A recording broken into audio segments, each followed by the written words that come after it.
Okay, welcome to Flash Pin Arm Wrestling. We're going to go over rules for a tournament. So pretend you're walking into a tournament right now. I'm the head officiator for the tournament, and I'm going to go over the rules pre-tournament. I did consult Leonard Harkless on these rules. Leonard Harkless runs USAA and helped write some of the arm wrestling rules for the IFA. IFA rules are what we are referencing for this video, so link below in the description if you want to take a look at those. We're going to start with the tournament rules, and then after that we're going to go through those IFA rules down the list and go over each one of them. Okay, so you're going to be my assistant for these rules. Tracy Johnson, Junior Ref, PAL. Marcus Tedesco, Senior Ref, PAL, and USA. That's right. Cool. So you're going to put your elbow down on the pad. With your competing arm, you're going to grab the back of your opponent's thumb, showing thumb knuckles, and use my other hand to grab the peg. Let's see. And before you actually get to the table, first thing you got to do, turn hats around. If you have a hat with a bill on it, like a cowboy hat, you got to take it off. If you got watches, take those off. Bracelets, wedding rings, not a big deal. If you can take it off, do it. If not, no worries. So we have our necklaces too. Necklaces, yeah, thank you. Long beards, put them in your shirt. Same with long hair, ponytail, tuck it in your shirt, whatever you got to do. We just don't want any of that stuff to interfere with putting on a strap, taking a grip. Or a referee's grip. There's not going to be a whole lot of space here. Okay, so we both have our elbows down on the pad. Grab each other's thumbs, showing thumb knuckle. Grab the peg with the other hand. We're then going to square shoulders. So what that means is squared shoulders with the table. So I can't start like this with one shoulder back. They have to be square. The referee is going to tell you to square your shoulders. They'll help you with that. They're also going to make sure your hands are center in the table. So we're looking at the pegs, peg in the front, peg in the back, to make sure our hands are centered here, as well as here. The referee's going to find the center of the table here, make sure our hands are in the center of the table. Cadence is ready, go. Ready is a question. So if you're not ready, say no. Just keep in mind you have a split second to say no. So you better be decisive. Cadence is ready, go. I win by touching my competitor's hand to the top of the pin pad. Okay? Hand is defined as anywhere from wrist line to fingertip. Okay? The other way I can pin him is with a parallel pin, all right? His hand and wrist do not need to touch the top of the pin pad. They can go below the top of the pin pad, okay? Imagine the top of this pin pad coming across over to here. This is called your winning position, okay? So I pin him like this. I can also pin him like this. If we're slipping and one of his fingertips goes below the top of that pin pad, that's a win for me. Okay, let's see. There, like I said, there is winning position. There's also neutral position and losing position. So from one corner of the pin pad, or the elbow pad, to the other corner of the elbow pad, this is the neutral zone, okay? A pin cannot occur in the neutral zone. So if both of our arms are short enough to come down into the center of the table, this is not a pin. Do not stop arm wrestling until the ref tells you to stop, okay? So neither one of us have been pinned. Although we are below the top of this pin pad, we're in the neutral zone. So if I move his hand or wrist into the winning position for my side, I win. Likewise for him, if he moves my hand or wrist over to my losing position, that's a win for him. So this would be defined as my losing position or his winning position. This side is my winning position or his losing position. For the right side, right? Right. For exactly. That'll hand, switch for it switches. Yeah. Exactly. Okay. If you take your hand off the peg, it's automatically a warning. Okay, if I take my hand off the peg and it stays off for 2 seconds, the referee will stop the match and give me a foul because I did not grab the peg again within those 2 seconds. If I let go of the peg and grab it within those 2 seconds, like I said, just a warning. If I then let go of the peg a second time, ref immediately stops the match and will give me a foul for letting go of the peg twice, which is 2 warnings. 2 warnings equal a foul, okay? So if I have a warning from earlier in the match and I just get my second warning for letting go of the peg the first time, that is now 2 warnings. So I've only let go of the peg once, but the ref is still going to stop the match and give me a foul because that's my second warning. What would one of the first warnings be before that? One might be another foul or another warning for something else, like false start. If I start to go to the side after the R of ready, but before the G of go, that's a false start. So if I go ready, go, that's a false start. So that's a warning. The referee's going to stop, give you a warning. They're going to reset the grip and try to for the ready go again. If the ref gets us to go and I didn't let go of the peg for the first time, that's 2 warnings. Wow. That's 1 foul. Let's see. The other way to get a foul from letting go of the peg is if I gain position. If we're arm wrestling and I let go of the peg and grab the table and start to, use the table to pin him, that's gaining position. That's also a foul. Okay, you don't need to do that twice to get called for a foul. Okay, so next is elbow fouls. If my elbow, the tip of my elbow, comes off of the pad, that is an elbow foul. The referee will stop the match and give me a foul. The other way to get an elbow foul is to come off the edge of the pad, front, back, left, right, whatever it is. If the tip of my elbow comes off of the pad in any of those directions, that's also an elbow foul.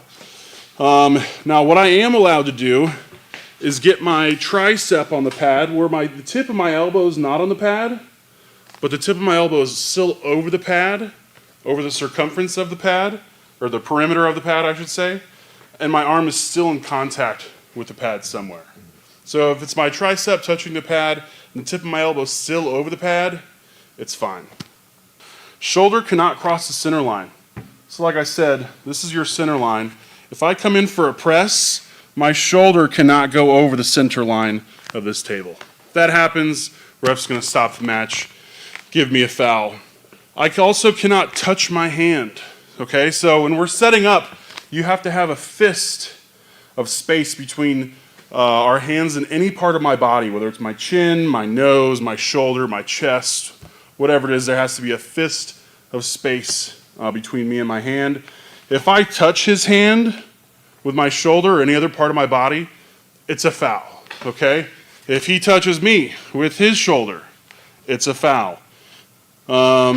If I reach for him and touch him like this, it's a foul on me, okay, because I'm creating the foul. Let's see. Slips. Let's go over slips. There's a couple good ways to slip. We're going to go over the bad ways. If I let go of his hand like this, without any fingers touching his hand and slip, that's an intentional slip. That's a foul, okay? I have to slip with at least 1 finger on his hand. Otherwise, it's intentional. This is considered good enough to at least try to maintain a grip. So that's not a foul, okay? The other way to intentionally slip is to make a fist. Go ahead and make a fist in my hand. Yep. So if I got him like this and he's just made a fist in my hand, it's an intentional slip for him. He's going to get a foul. Some referees will also say that if I intentionally slip by twisting under your arm like this, that's an intentional slip. I'm just trying to get out of the grip, okay? Yeah, the idea is don't let go of your hand. You have to try to keep a grip in some fashion. Yep. Right? Like that's, and a lot of people, you'll watch a lot of tournaments where that gets missed, right? And Yeah. it is fast. It's hard to always catch it every single time, but there are even pros that mess that up. They'll just let go, Yeah. and the other guy's holding on to the thumb, and I think that's why refs don't call it, is because, they can see that the other guy's holding on to the thumb, and then the slip happens, they strap it up. And the other thing you have to consider is these are IFA rules, all right? These are very similar to WAF rules. When you start watching East versus West or King of the Table or Arm Wars, any of these other promotions, they're not using these rules, okay? So they might not call every elbow foul. If it's what they call micro foul, by the way, there's no such thing as a micro foul in IFA rules, okay? But things like intentional slips, like what you just described, they're probably not going to call those. But if you go to a USAA tournament or a PAL tournament, they're going to be calling those as intentional slips. Okay, let's see. When they start the match, 1 foot has to be touching the ground. That's right, I said 1 foot, not 2, and that's only for the start. So if he wants to start with his leg on my side of the table, totally fine, as long as I don't tell the ref that his foot is interfering with me. I can choose to leave his foot there, or I can choose to tell the ref, tell him to put his foot down, okay? But he only has to have 1 foot on the ground for the start of the match. As soon as the match starts, it's free game. You don't have to have your feet on the ground. Yeah, you're gonna look like a weirdo, but you don't have to have your feet on the ground. Next, dangerous positions. There are 2 dangerous positions defined in IFA rules. The first one is just a twist. So like I said, at the beginning of the match, we have to square our shoulders. If they say ready, go, and I immediately twist this way, and my hand comes outside of my shoulder, this is dangerous position. It's what some people call break arm position. The referee will stop this and assess a foul. Typically, this is only going to be for amateurs. The referee should go over this at the beginning of the tournament and tell you that this is only going to be enforced for amateurs. A lot of times you see professional arm wrestlers pulling that way. It's very dangerous, but their tendons are built to allow them to do that. Okay. The other one is the King's move. Okay. Why don't you go to a King's move for me? So right now he is in a legal King's move. So our hands are on my winning side. He's on the losing side. But you see his humerus is at an incline. Okay. His humerus inclines toward his body. But if you were to go down to where now his humerus is at a decline, that's an illegal position for him to be in. The referee's going to stop this and assess a foul. Okay. Where the threshold is for that is the center of the table. As soon as our hands go over past the center of the table, his humerus is no longer allowed to be in a descending angle. If we're in the center of the table, his arm is still not allowed to be in a descending angle, okay? For him to be legally in a King's move with his humerus descending, we have to be on his winning side of the table or my losing side, okay? As we come over, if he doesn't come up, the referee will give him the command shoulder. Okay, that's the command you're going to hear from the referee, shoulder. Similar to letting go of the peg, you have 2 seconds to come up. If you don't come up in 2 seconds, the referee's going to stop the match and give you a foul, okay? If you go down and do an illegal King's move, the referee says, come up, shoulder, and you come up. And then you go back down and do an illegal King's move, it's a foul, okay? Technically, it's not a warning for you to go down the first time. The referee's going to give you a command, but it's not a warning, okay?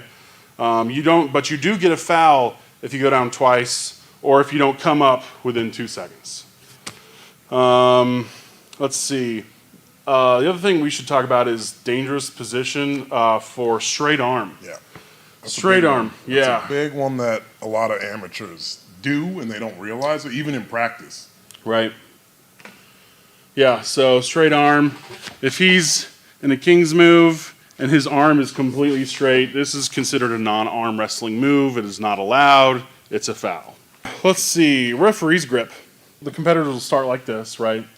We're always going to put our hand down, our elbow down, and point our hands at each other because we know that this is how referee grip starts.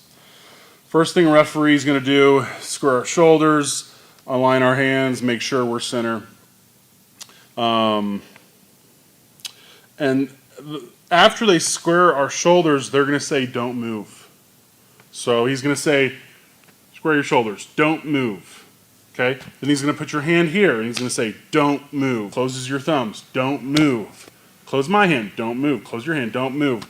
Every time he does something, he says, don't move. If any of that results in movement before the ref says go, it's a foul. That's it for tournament rules. Now let's go over IFA rules. The link is below in the description. We're going to start from the top. Not exactly the top. The top of these rules you don't need to know unless you're actually putting on a tournament. Okay, these concern referees, any sort of officials. We got referee panel, tournament head referee, tournament referee, general referees rules. Doesn't really concern your average tournament arm wrestler. Okay. Protocols, rules of the tournament. Here we go. So this is 2.1.1. Athletes are obliged to show up at least 15 minutes before the start of their category. Basically, this section is going to tell you that you have to turn your hat around. You can't have bracelets. You can't have wraps on your arms. You can't have a watch. And when they call your name, you have 60 seconds to show up to that table. If you don't show up in 60 seconds, they're just going to give you a loss. Most tournaments are double elimination. So you're halfway out of that tournament if you don't show up for one of those matches, So make sure you're listening for your name. You are supposed to be 20 feet away from the arm wrestling table at all times. Spectators. Right, exactly. Spectators and arm wrestlers about to come to their turn. And give them some room. I know everybody wants to cheer on their friends and watch the matches, but the people that are making the brackets, the referees, trying to move around, it can get a little ridiculous if there's a lot of people crowding around, and that's how brackets sometimes get messed up. So that's right. Just give a little bit of space. Yeah.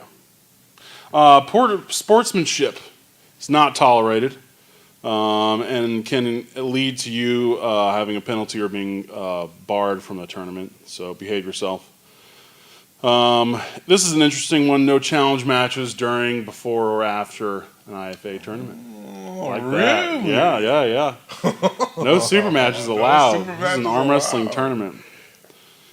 That's right. What's also interesting here is they go into a lot of detail about where camera angles should be. So if you're going to use camera angles to help referee a tournament, say that there's a call that's made, somebody wants to challenge the call, and they want to review the footage. Yeah. That's only allowed at an IFA tournament if basically the rules are met for all of your camera angles. It's very specific about where you have to have camera angles. Your pads have to be different colors. You have to have a certain size monitor. So typically you're not going to find a real tournament being refereed with cameras. Yeah. All right, so when we're setting up, the rules actually say the referee will lightly touch the competitor hands and wrists to see that they are properly aligned. Okay?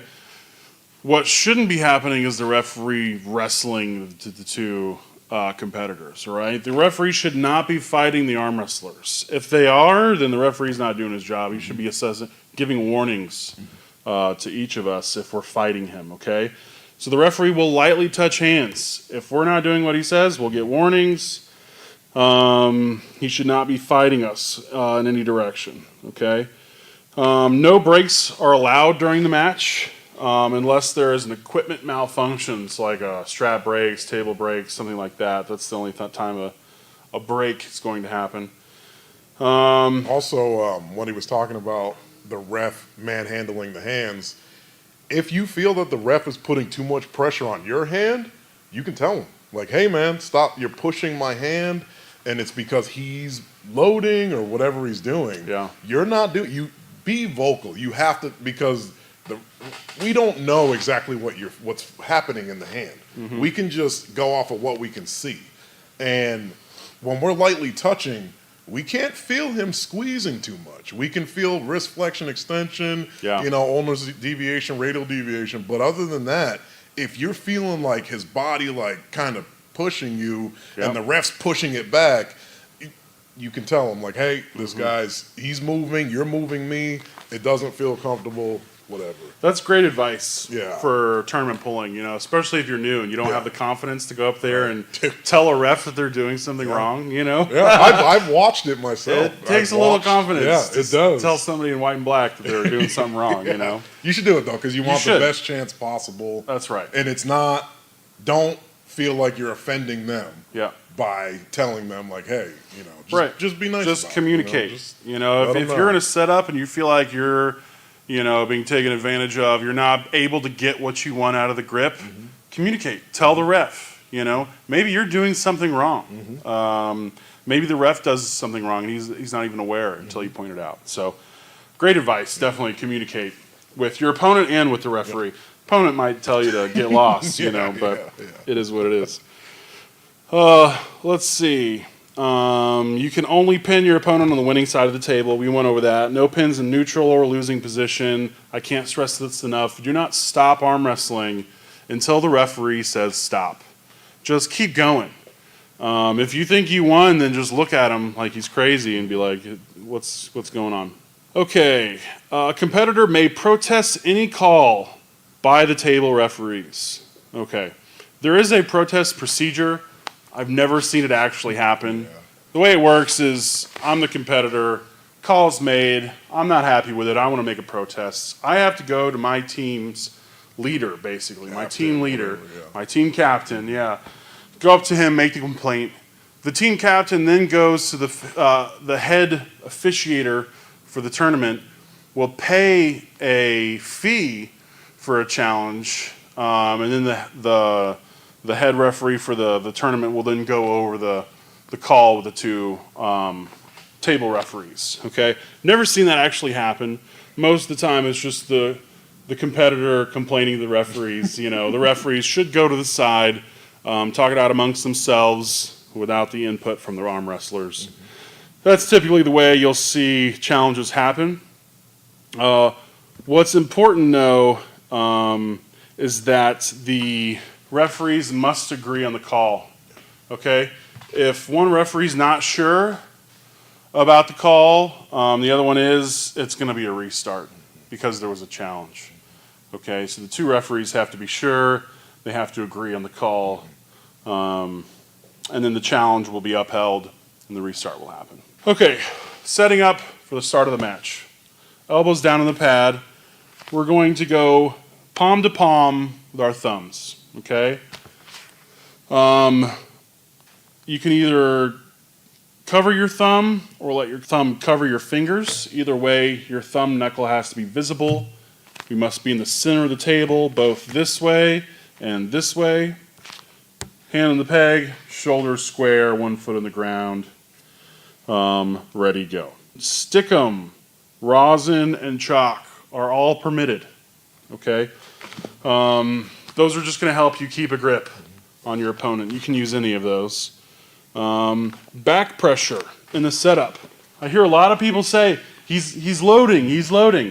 There's no rule against loading. You can apply back pressure. But rule 3.3.2, back pressure to the extent that it pulls your opponent's arm across the marked center of the table will not be allowed, okay? So if we're both applying equal amounts of back pressure, we're dead center, we're golden. But as soon as I start to pull him over on my side, or vice versa, not allowed, okay? Referee will instruct the athlete to release the back pressure to centralize the grip, or a warning will be given for delaying the fair setup. Okay? So typically, when you get a warning for delaying the grip or delaying the setup, it's because the referee's given you a command 3 times. They've asked you to do something 3 times. They've asked you to release your back pressure 3 times. You're still not doing it. They're going to give you a foul. A lot of referees will actually give you a warning before your warning. They'll tell you, I'm about to give you a warning if you don't start listening to what I'm saying. Let's see. Shoulders must be square, different in heights for left and right shoulder is totally fine. There should be at least one fist size between my hand, chin, shoulder, chest, nose, whatever it is. Let's see. The signal to start the match will be given by the head referee. Ready, go. In these rules, this is rule 3.3.5, there's a question mark after ready. Okay? Again, I want to emphasize, this is a question.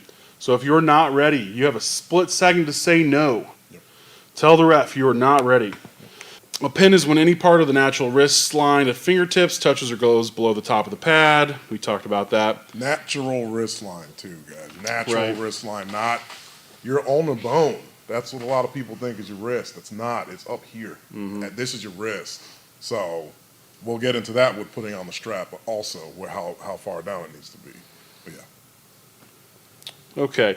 In case of injury, God forbid, in case of injury during competition, competitor's name will still continue in the double elimination system until he or she has fulfilled the 2-loss commitment. Match the competitor was injured will be regarded as a loss. So they're just saying, for the sake of bracket integrity, they're just going to keep your name in the bracket. You'll just be given losses. Hopefully you're not that person getting injured. Yeah. Competitors can start a match in a strap or a referee's grip if both athletes agree. Okay?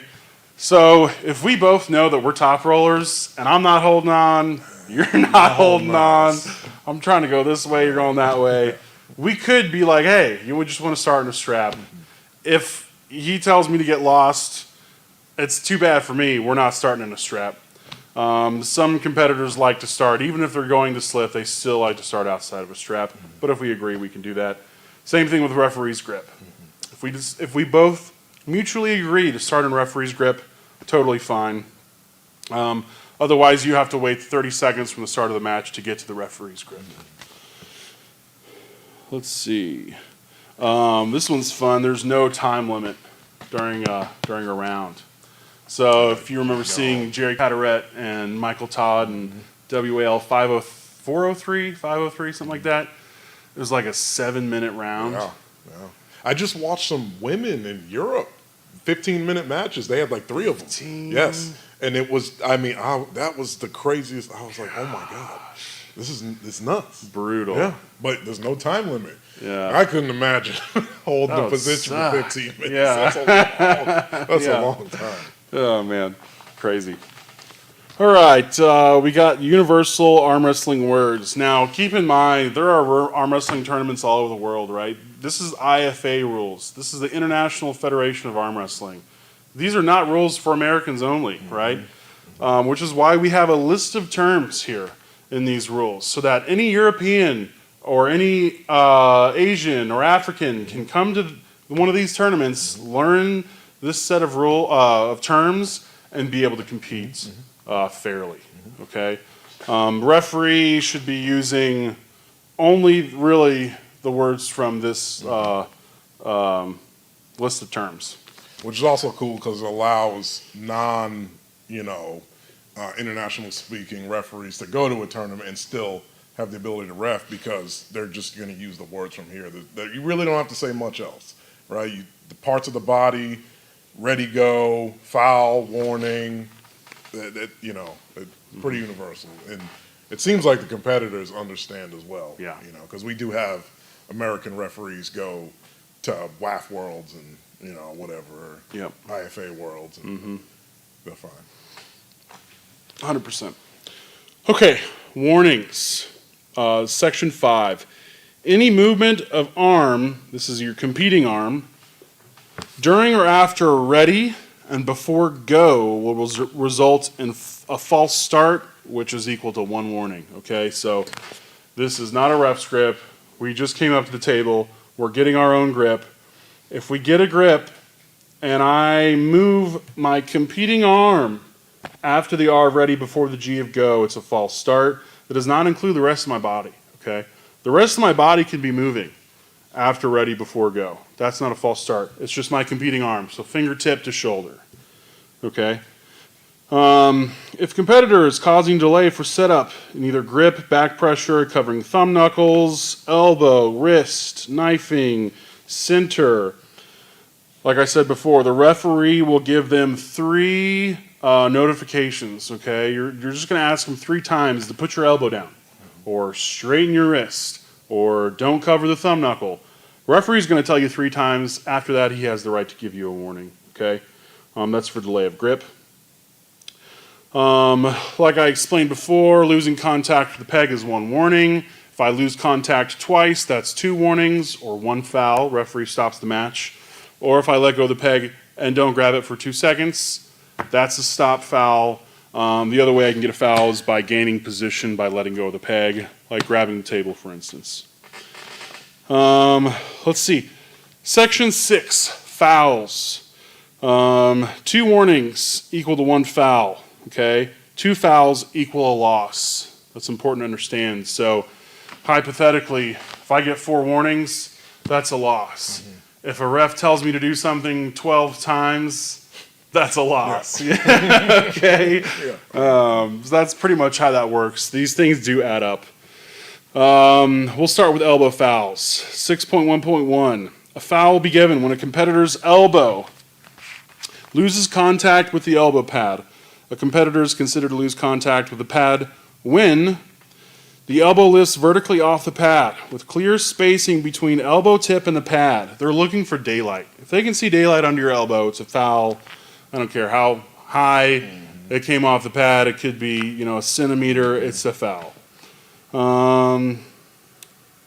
Let's see. If the competitor's arm maintains contact with the elbow pad, but the tip comes off, it's totally fine as long as the tip of the elbow is within the perimeter of the elbow pad. Competitor's elbow slips off from any side of the elbow pad surface. That's a foul. Okay. Intentional slips. Kind of went over these earlier, but again, making a fist, not allowed.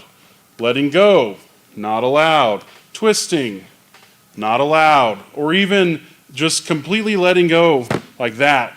Those are all intentional slips. They equal 1 foul. In IFA rules. In IFA rules. You will see people in matches on YouTube or whatever, and they go like this, and they won't get called a foul. I can guarantee you I'll call that a foul. That's an intentional slip. Yeah. Okay, it's dangerous position. Really 2, maybe 3 dangerous positions. We have twisting of the shoulder, so my hand is outside my shoulder. That's a foul. Going into a king's move on my losing side of the table, not losing position, losing side. Okay, there's a distinction here between losing side and losing position. Losing position is only from this tip of the elbow pad to this tip of the elbow pad, and anything over here below the top of the pin pad, that's losing position. Okay, losing side, if we cut this table down to center, this is my losing side, and on the other side of center is my winning side, okay? So when my hand is on the losing side of the table or the center, my humerus cannot be at a descending angle.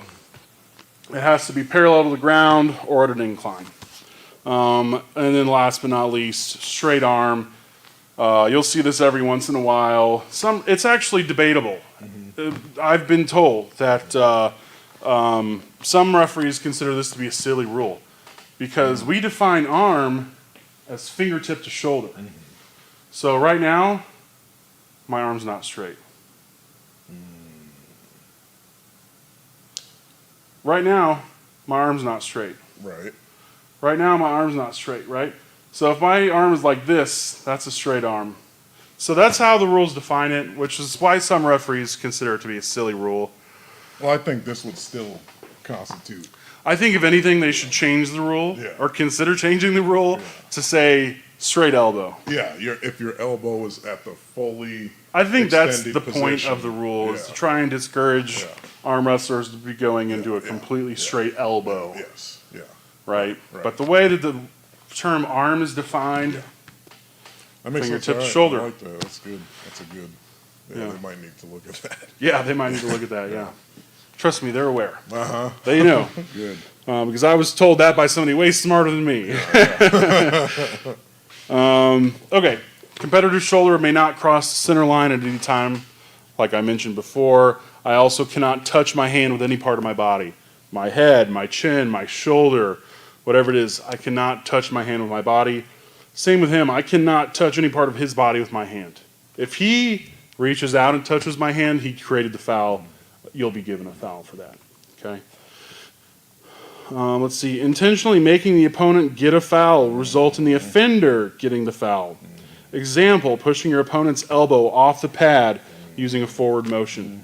So I've seen this lots of times where I'm in a press, you're at the very back of the pad, and I'm desperately trying to pin you. I just go like that and make you foul off the edge of the pad. It's a foul on me. Yeah. It's a nuanced thing. It's very nuanced. You have to have a good ref that's able to see that and understand what's happening. They're not just totally focused on the elbow foul itself. Right. That they're able to see what caused it. What happened.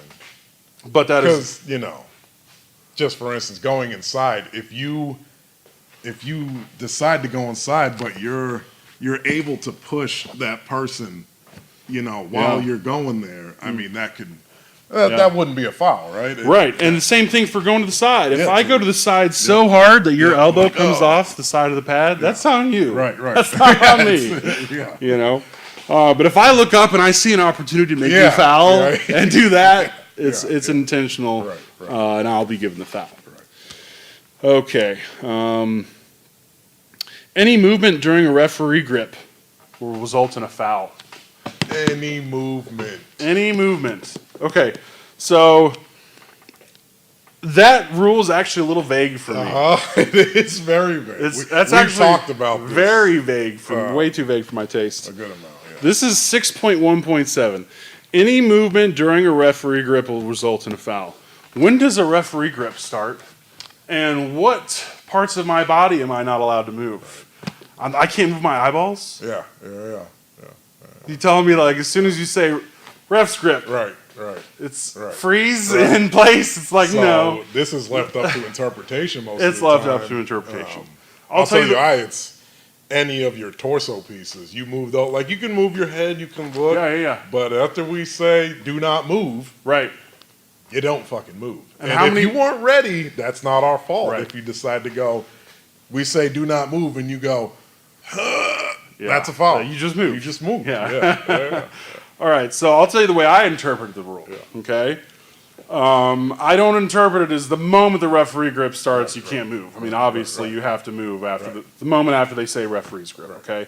So the way that I enforce this rule as a referee is first thing a referee is going to do, square our shoulders, align our hands, make sure we're center. And after they square our shoulders, they're going to say, don't move. So he's going to say, square your shoulders, don't move. Okay? Then he's going to put your hand here, and he's going to say, don't move. Closes your thumbs, don't move. Close my hand, don't move. Close your hand, don't move. Every time he does something, he says, don't move. Okay? So if I, as the referee, start with shoulders, and I square shoulders, and I say, don't move, I think the competitors should be free to move their hands, right? Because I told them not to move their shoulders. I didn't tell them not to move their hands. So if you're moving your elbow, that's fine, in my opinion. As long as you don't come out of square. Remember, this is my opinion, okay? This is my interpretation of this rule. But if I see somebody moving their shoulders after I tell them not to move their shoulders, they're going to get a foul, okay? Next thing I'm going to do is square your hands and say, don't move, as a referee. And if some competitor starts moving their elbow, I'm going to give them a foul, okay? Next thing they're going to do is close your thumbs, close your hand. If any of that results in movement before the ref says go, it's a foul, okay? The distinction here is that it's only after I tell you not to move each part of your body. So what you should do, a little tip, is as soon as you hear the ref say, okay, we're going to a ref's grip, and they give the ref's grip signal, get ready. Like, figure out how you want to set up on the table how you normally do, because you only have a few seconds before he says, square your shoulders, do Don't not move. move. Yeah. You can't move after that. You will get a foul. I did it the last tournament. There are guys who have been arm wrestling, and they didn't know that that was a thing. You know, and it's natural. Like, your body is not ready until somebody says, get ready, and then you're like, okay, it's time to get ready. And you start moving, and it's like, that's a foul. You know, Or if they close, they go to close Trey's hand. And as he closes his hand, he loads up a little, maybe bends his wrist, he brings his shoulder in. It doesn't matter how much, even if it's just a tiny bit, foul. Yep. Okay? Yep. They're looking at it. We're looking intently Yeah. at any movement. So if you can't squeeze and keep a straight fist, that's the other part, right? That's left up to interpretation. I think it's fine if people squeeze their hand, but they don't get any flexion or extension. For sure. As you're closing their hand, they help you close they it. Squeeze, and then I know some refs that'll even let you close your own hand. oh, that's crazy. It is crazy. I agree. But they do that. If they're about to close your hand and you do it yourself, and then they say don't move, they didn't tell you not to close your hand yet. Right? Yeah. So if they haven't said don't move, you can move your fingers. Well, they usually say, I'm going to close your hand. Yeah, of course. Yeah. But they don't say don't. Yeah, I think it needs to be restructured, the idea, because there are a lot of people that are like, what the, like, that's never been called on me before. Like, I think it needs to be more clearly defined. Yeah. And then every rule set. Yeah. I think so too. Here's the thing with rules, is we can sit here and come up with a million different scenarios that are going to put these rules in an awkward position, right? That's going to continue to happen. Yeah. These rules are only good as of October of 2023. Yep, that's where we're at. So if these rules change, we'll amend the video. Yeah, which is fine, and I think they should always be. Maybe the revision should be done because it shows that they're trying to make it better. My thing is, I think is yours too, is like, you want to have consistent reffing, because what do we have if that's not happening? You know, if people come to tournaments that we're reffing and they get the world called on them, so that's what they think. But then they go to another IFA tournament and there's a lot of lax reffing going on. Yeah. It's like, well, who's, I mean, technically speaking, the King's Move, the way we just defined it, is not the way it's defined in IFA rules. Really? Okay? The reason why I went over the King's Move the way we did is because that's the way Leonard Harkless goes over the King's Move rule at his tournaments, pre-tournament. Okay? So you can kind of think of that, the pre-tournament, as your opportunity to amend the rules. If there's something you'd like to add or clarify or slightly change, ask those questions, guys. That's the opportunity for the head referee for the tournament to make that information apparent to the competitors. More clear. So the way IFA defines the illegal King's Move is shoulder going below the top of the elbow pad. It's not humerus. IFA rules do not talk about the humerus. I can see why they do that, because it's hard to make your humerus go at that angle without your shoulder coming down. But, man. Yeah. Well, here's the problem is it elbow? Where's my pad shoulder? Point to my shoulder. Yeah, it's right here. So, yeah. Is it here or is it here? Or is it here? This is your shoulder. Yeah, exactly. It goes, you're right. This is a big body part. You're right. So like, at what point it would is have it to below? say like your outer deltoid or something. Yeah. Yeah. Good luck with that. Right. But it's like, at what point is my shoulder really below the top of the elbow pad? Right. Okay. Right. That's what you have to understand, which is hard to define. It's subjective, right? Yeah. So if we look at the humerus and descending or you can tell the ascending angle. angles. Yeah, That's you can see it much easier. Oh, this one's interesting. This is kind of a silly rule, but foul language not allowed. Really? Man, I think we all deserve to be thrown out of some wrestling all of tournaments. us. But in all seriousness, poor sportsmanship or abuse towards an official will result in a foul. Yeah. If it continues, competitor or official will be barred from the tournament. Okay. Yeah. So this towards rule, the official, I think, is the most important. And this rule applies to the officials too. Yeah. Not just the arm wrestlers. Yeah. Well, I mean, we wouldn't be cussing. I'm above that. Yeah. But just behave yourself. Yeah. Be considerate. And we, as referees and arm wrestlers, know what it's like. You get fired up sometimes as an arm wrestler. You want to yell at people. You scream in people's faces, maybe spit on them a little, you know, talk about their mom a little. You know. Just a little bit. It happens. And it doesn't really bother me. So it's just one of those things you got to know that it's going to happen. But most of the time, it's all in good fun. Yeah. You know, most arm wrestlers are pretty respectful. Yeah. Right, they are. And you do get, I mean, there are people that get mad at the refs for a call, and most of the time you're not focusing on, you know, as an amateur at least, you're not focusing, even pro guys, you're not able to focus on every single part of your body when you're getting ready to arm wrestle. You know, your brain goes into a different space, and we are looking at, that's why you have refs, that's why you don't ref yourself, because you're not able to see those things. So I will say 99% of the time, if a ref makes a call, it's going to be legit, you know. Yeah. So it sucks, but you just, hopefully this video will help you understand the parameters to arm wrestling. And I think one of the biggest takeaways is asking questions and being communicative with the ref. Arm wrestling's really fast. It happens very fast, right? So if you're not ready, you got to let them know. If you feel, like we said, loading is not really a rule. You can't. There's nothing saying you can't do that, but you don't have to let that happen to you. If you are a no-load person because you like to just be fast, because you can just, you know, you just go on the go, that's great. Yeah. And if the other guy is pulling you, don't sit there and load with him if that's not your thing. Let him pull you. Let him pull you over the side. Yep. I don't like this. Let me pull you over, and then I'll be the one getting in trouble. Yeah, and it'll be like, that's a warning, guys. You got to keep your elbow down.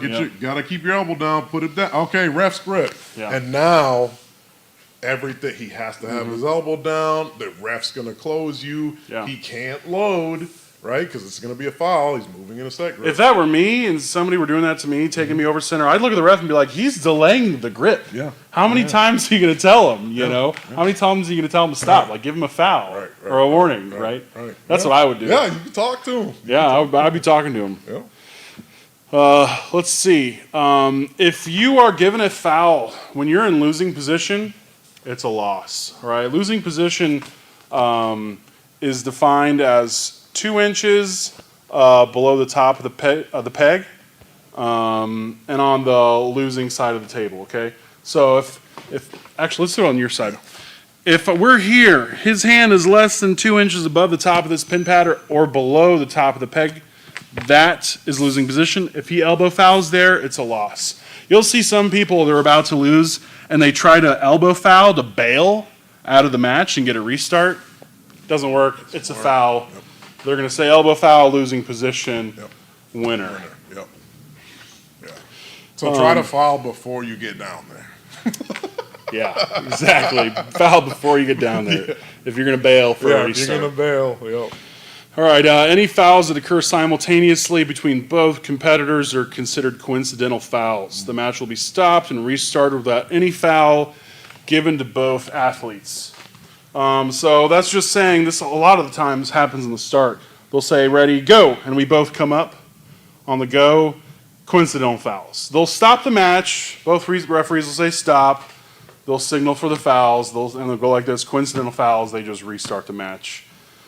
But that goes for any foul that happens simultaneously. This is the only time that you can actually rest in a match. It's after a foul. You get 30 seconds of rest. You see a lot of arm wrestlers try and walk away from the table after a slip. Yep. No. Referee's going to tell you, put your elbow down. There's no breaks. But after a foul, you do get 30 seconds. So if you're in the heat of a match, you're at the end of a bracket, your arm's pumped up, and you're just dying, and you get a foul, and the ref tells you to put your elbow down, be like, no, I'm good. I got 30 seconds, ref. You don't need to put your elbow down for 30 seconds, okay? So use that 30 seconds. Okay, referee's grip. This happens after it's decided that we can't get our own grip, right? You have 30 seconds. We have 30 seconds to get our own grip. If we cannot negotiate a grip, referee will do it for us. The referee's going to start by putting our elbows down, squaring our shoulders. They'll say, don't move. There's actually a whole process for this, by the way. We're in section 7.1. 7.2.1, you have 30 seconds to grip up. If you don't, the referee will put you into ref's grip.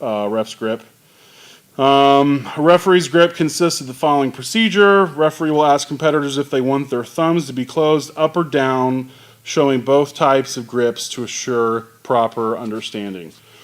So this means closed up, closed down. Some refs might say under, over. Some refs might say cap or no cap. Personally, in the TAL, Texas Arm Wrestling League, I say cap or no cap. But I'm going to show you cap or no cap. So that's the first thing we should do as referees.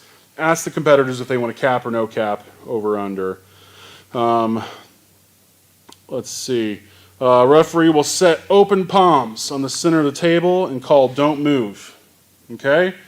We're in the center of the table, both ways. Don't move. So if from here, if we move our arms, it's a foul. Second, referee will assist head referee by holding competitor's wrists to feel any possible movement. Okay, so if head ref's here, down ref will come over here, feel our wrists, feeling for movement in our hands or wrists. If they feel movement at all in any direction, it's a foul. Head referee will set shoulders square for both competitors and call don't move. So at this point, we can't move our arms, we can't move our shoulders. Okay? Head referee will start setting grip by announcing which competitor will be closed first. We'll say me, I'm going to be closed first. Referee closes fingers and thumbs with the manner competitors asked for while ensuring both competitors have their wrists straight. So once the first competitor gets their hands closed, the referee will stop letting go of the wrists, will go into their position for the start of the match. Head referee will then close the second competitor's hands. They'll do a final check to make sure we have not moved. They will say ready, go. Yeah. Sound about right? Yeah. But I know Boom, is this in the rules? But I know Boom likes to, when he's done doing the ref script, he just touches the tops of the hands. You know, like we said earlier, roughhousing the hands is not what you're supposed to do. The ref should not be straightening your wrist. He should be commanding you to straighten your wrist because that's how you get the warnings. Mm-hmm. Yeah, he's going to slap your wrist. Just Boom it. style be wrist, wrist, wrist. That's exactly how Shoulder, Shoulder, center. Center, ready, go. We love you, Boom. Yeah, but that's Boom's style. Yeah. You know, he's using that arm wrestling vocabulary, one word at a time. Wrist, shoulder, same center. Cadence. Yeah. His commands are the same cadence as his ready go. So you can time all of it. You can time the whole way that he refs a match. Yeah. It's awesome. All right, last here, straps. Not a lot to know here. Head refs on this side. We'll pretend the head refs on this side. If you've never seen a strap put on, buckle goes over here. They're going to have our elbows in the pad. Competitor with the buckle gets their wrist wrapped first. So the strap will not be allowed to go any more than an inch below below the wrist line. Okay? Natural wrist line, like we said before, not your on the bone, which a lot of people think it's an inch below this, which will put it down here. That's not it. 1 inch max. That's about it. Well, just a little clarification. The strap is not a ref's grip. So all they want you to do when they're putting the strap on is just keep your elbow down. It makes it easier for the ref to put the damn strap on. Right. But you can still fight for a grip for the most part. You know, he might tell you like, let me put the strap on, but you can still try to gain whatever edge you need to be comfortable before they. The ref's still in control of the match. He's going to tell you what he wants you to do. Yeah. But as the competitor, it's your job to try and get away with as much as you possibly can. And I will tell you, as long as your elbow's down, you can move your hand. Yeah. You can move, just don't be ridiculous until he lets go. And then you can start doing your ridiculousness again. Cool. If you got questions, put them in the comments below. We'll be watching. And if we don't know the answer, then we'll find somebody that does. Oh, we will find We will answer your questions. Absolutely. Thanks for watching.